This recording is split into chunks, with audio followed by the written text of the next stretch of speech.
I used to think I understood betrayal. I thought it looked like a person sneaking behind your back or whispering lies when you're not around. I never imagined it would feel like sitting in the back seat of your dad's pickup truck, trying not to cry as your entire world implodes in silence. It all started in Charlotte, North Carolina. That was home. My name is Ellie Watson. I was 17. Smart, observant, maybe a little too stubborn for my own good. My dad, Tom Watson, ran a local contracting business, Watson and Sons, except there was no sons, just me. Mom had left us when I was 8. She moved to California for a better life, though I knew she really meant a quieter life without me or dad. So it was just the two of us. We fought often, maybe because we were too alike. But I never doubted he loved me. Until the day I overheard him on the phone. It was a Thursday. I was supposed to be studying in my room. But I'd come down to grab my laptop charger and paused on the stairs when I heard him in the kitchen, talking low. "She doesn't need to know," he whispered. There was a long pause. "No, Sarah, Ellie doesn't know she has a half-sister." I stood frozen. My stomach dropped. Half-sister? Sarah? The name meant nothing to me, but the betrayal cut deep. I wanted to scream, barge in, throw something, but I didn't. I tiptoed back upstairs and sat in silence. For hours. That night I couldn't sleep. My chest felt like it was splintering. The next morning, I packed a bag, made a plan. I wanted to hurt him.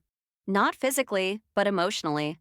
I wanted him to feel what I felt, and I knew exactly how. There was someone who could help.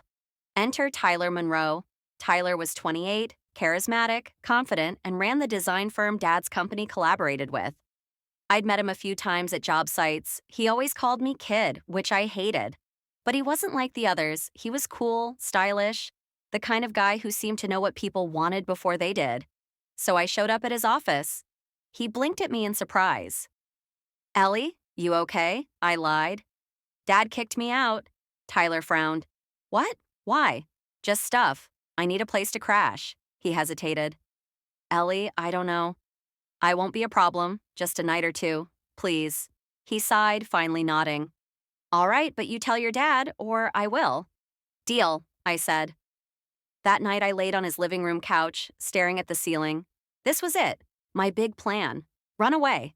Wound Dad by staying with someone he trusted. Make him worry, panic, regret everything. But something strange happened. Tyler never treated me like a rebellious teen. He didn't ask annoying questions or try to lecture me. He just listened. By the second day, I'd told him the truth about the phone call, about the secret sister, about how angry I was. He didn't act surprised. Instead, he said something that stuck with me. Parents are humans, flawed ones. Sometimes they keep secrets to protect themselves, not others. Doesn't make it right, but it makes it human. I rolled my eyes at the time, but deep down, it hit a nerve. Over the next few days, I helped him with design sketches, made breakfast, even played old vinyls he had stored. It didn't feel like a rebellion anymore. It felt like a pause from my storm. Until Dad showed up. I was in the backyard, watering Tyler's succulents. I heard the front door swing open. "Ellie!" Dad's voice cracked like a whip. I turned. His face was flushed, furious, relieved all at once.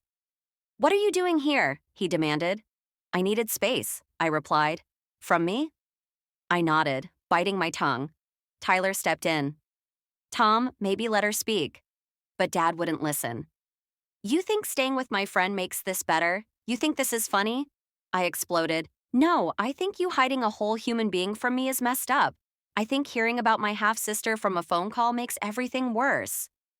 Silence. He blinked. "You heard that?" "Yes, and you lied. Again." He looked at Tyler, then back at me. "It wasn't like that." I folded my arms. "Then explain." And finally, he did. Sarah wasn't some fling. She was someone he dated before Mom. They broke up, she left town, came back 5 years later with a child. Told him she'd been scared, unsure. He asked for a paternity test. It came back positive. "And I didn't know how to tell you," he whispered. "Not after everything with your mom. I didn't want to lose you too." I felt my breath hitch. For the first time, I saw my dad not as a villain, but as a man overwhelmed by his own story. That night, we talked for hours about everything, about mom, about Sarah, about my sister. Her name was Natalie, and she was 9. Eventually, I went home, but something had shifted.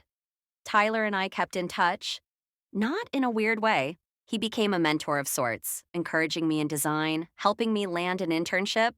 Our bond wasn't born of rebellion anymore. It was real, built on respect.